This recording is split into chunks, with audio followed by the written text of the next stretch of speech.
let's not give this administration or any administration any more power. Let me remind you of the words of FCC diversity czar Mark Lloyd. In Venezuela, Chavez really had an incredible revolution, democratic revolution, to begin to put in place things that were going to have an impact on the people in Venezuela. The property owners and the folks who were then controlling the media in Venezuela rebelled, worked frankly with folks here in the U.S. government, worked to oust him when he came back in another revolution, and then Chavez began to take very seriously media in this country. He's extolling the taking over of media, the incredible democratic revolution, and how important it was for him to have control over the media for social change and the things that would really affect the people of Venezuela. Interesting. Here we have SOPA and PIPA, which would make it all great, according to all the experts. Yeah, it would make it way too easy for government to control the internet. And we already know that Obama's favorite czar, Cass Sunstein, in his book Republic.com, argued, but only in the classroom and books, and I'm sure in the White House, argued that people only look at the things on the internet that they agree with, and therefore government should mandate that content sites should include links to opposing views. So in other words, my company would be responsible for finding somebody who loves this bill and put the opposing view on. Later, in an updated version of the book, he argued, quote, a system, listen to this, of limitless individual choices with respect to communications is not necessarily in the interest of citizenship and self-government. Excuse me? I thought everybody was pro-choice. Not when it comes to free speech. No. Then limitless choices in respect to communications is bad. Enter SOPA and PIPA. SOPA and PIPA supporter Chris Dodd, who, he's only given us Freddie and Fannie. What could be the problem? He's also the head of the Motion Picture Association of America. He complained about Wikipedia in a statement yesterday. Quote, it is an irresponsible response and disservice to people who rely on them for information and use their services. It's also an abuse of power, given the freedoms these companies enjoy in the marketplace today. It's a dangerous and troubling development when the platforms that serve as gateways to information intentionally skew the facts to incite their users in order to further their corporate interests. That's what I think of Wikipedia all the time. I think I hate those bastards. Greedy, evil. It's now dangerous and troubling when a company exercises free speech? Yeah. Congress, get the hell away from the internet. Stay far, far away from the internet. It is the only thing, America, that is left that isn't regulated out the wazoo. So it is no coincidence that the internet is changing the world. The same internet where everybody said, oh, the glorious Arab Spring on the internet because it's free. You must not allow any regulation on the internet to pass. Not now, not probably in the next administration or the one after that. It's one of the greatest tools we have in society today. Just 400 years ago, they were burning people at the stake for books, for the Bible. Burning you at the stake if you printed it in English. Today, you can read that, or pornography, or whatever it is you want, that fast. The entire world's libraries are available now. For the first time. You can communicate with somebody on the other side of the planet. You can see them. You can think together. You can brainstorm together. The internet is the only place left where man is truly free and empowered. That's why it must be controlled. In the 1800s, it was go west, young man.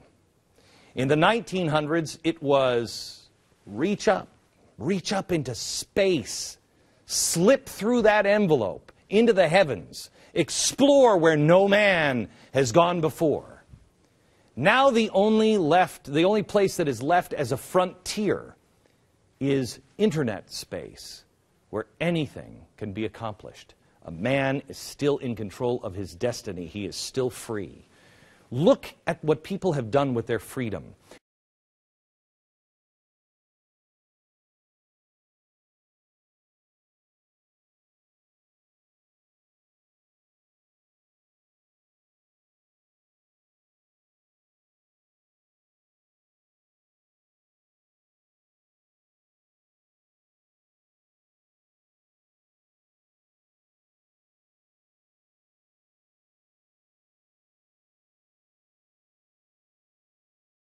Dane Cook, funny.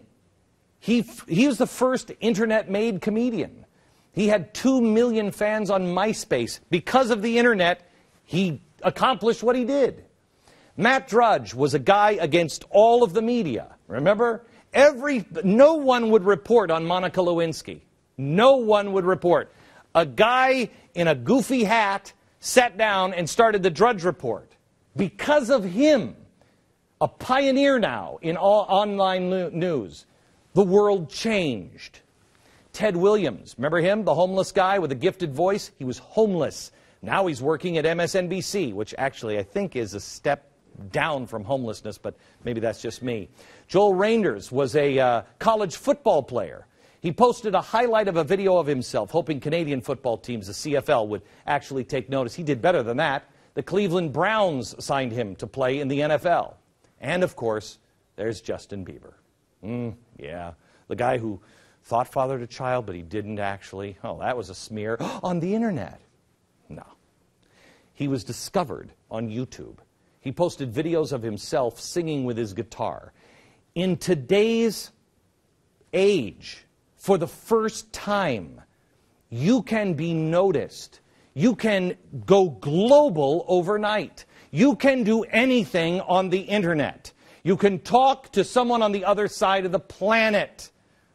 How many teenagers have become millionaires by starting companies? Mark Zuckerberg created Facebook when he was 19. We are at a time when connecting with each other and sharing information is more exciting than it ever has been, ever. And it is also absolutely critical. The last thing we should be doing is allowing the government to come in and throw a lead pipe into the spokes of the internet and freedom. Besides, we already have a copyright law in place. You remember Napster? Yeah. Go see how many great songs you can get from them from free today. Oh, wait a minute. Here's a hint. 0. Let me show you these. SOPA and PIPA. We'll give you the names of the list of the people who are for and against it here in just a minute. But it's quite interesting that when you talk about internet piracy, nothing can be done to stop foreign sites from stealing intellectual property like Prada purses. Or J.K. Rowling. J.K. Rowling was investigating what to do about all the Harry Potter ripoffs made in China. I'm not kidding you. Look at this. See this little kid in a little white jacket and the glasses just like this? This is Harry Potter in Chinese. It's an abbreviated version, obviously, but in Chinese. They didn't pay for it. They didn't do it. They stole it. Surprise, surprise. This is one of these is Korean, I think, and the other is Chinese. I think this one's Chinese. One of them is, I don't know. This, I think, is Chinese. This is Common Sense, my book, in Chinese. They actually paid for the copyright, which I don't know why they bought that book and put it out. I have a feeling it's like, and China is the greatest. They changed all the words, but usually they don't. They don't care about copyrights in China. They don't care. So what are you going to do about it? Well, we're just going to make them, take every violation off that giant debt tab we owe them. Really? We won't even talk to them when they're sending us poisoned dog food. Right. I'm not going to give a flying crap about copyright violations with the greatest offender in the world, and that is China. Regulating the internet is not going to change that. No matter how good the intentions may seem, something is very, very wrong here. I want you to look at the list of companies who are supporting SOPA and PIPA. There are a lot of great companies on this list, a lot of them, okay? Many of them who are signing up to say, hey, this is good, they probably don't know how bad this thing is for the internet. But the companies that should understand and get it are signing up in favor of this. And who are they?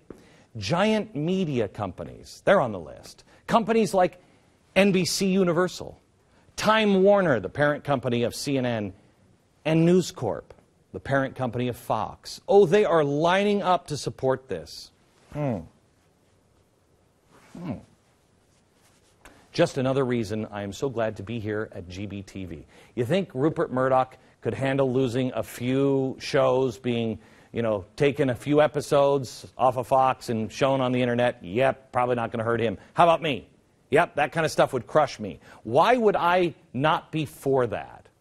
Why would I want something? He shouldn't be want that unless you want the control that it gives you.